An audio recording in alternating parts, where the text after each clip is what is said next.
হাওড়াতে যে 3000 ড্রোন দিয়ে ড্রোন শোটা হয়েছিল সেটা তোমরা নিশ্চয়ই দেখেছো, কিন্তু তোমাদের মনেও কি এই প্রশ্নটা এসেছে যে এই 3000 ড্রোন ওড়ানোর জন্য কি আলাদা আলাদাভাবে 3000 লোক লেগেছে, বা এই 3000 ড্রোন যখন আকাশে উড়ছিল তখন একে অপরের সাথে ধাক্কা লাগলো না কেন?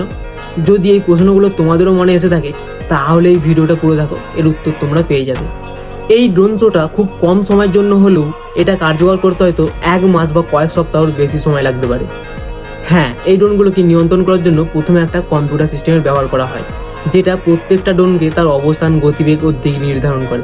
এই ড্রোনগুলো একে অপরের সাথে ঠক্কর খায় না, তার কারণ হচ্ছে প্রত্যেকটা ড্রোনে একটা ছোট্ট জিপিএস চিপ লাগানো থাকে, যেটা সিগন্যাল পাঠায় এবং কম্পিউটার থেকে নির্দেশ গ্রহণ করে। এরপর একটা শক্তিশালী অ্যালগোরিদম ড্রোনগুলোর মধ্যে একটা যোগাযোগ নিশ্চিত করে, যাতে তারা একসাথে একইভাবে আকাশে উঠতে পারে। এবার যে ছবিগুলো তোমরা আকাশে দেখতে পাও সেটা একটা সফটওয়্যারের মাধ্যমে ড্রোনের প্রোগ্রামে ইম্পোর্ট করা হয়। এবার ড্রোন সেই সেম স্টাইলে একটা নির্দিষ্ট হাইটে উড়ে ছবিটা বানানোর চেষ্টা করে। এবার যেখানে এই ড্রোন শোটা করা হয় সেখানে এই কম্পিউটার সিস্টেমটা রেখে দেওয়া হয়, যেটা রেডিও সিগন্যালের মাধ্যমে ড্রোনগুলোকে আদেশ দেয়, আর ড্রোন সেগুলোকে ফলো করে। এরকম ইনফরমেটিভ ভিডিও পেতে চাইলে অবশ্যই আমাকে ফলো এবং সাবস্ক্রাইব করে নাও।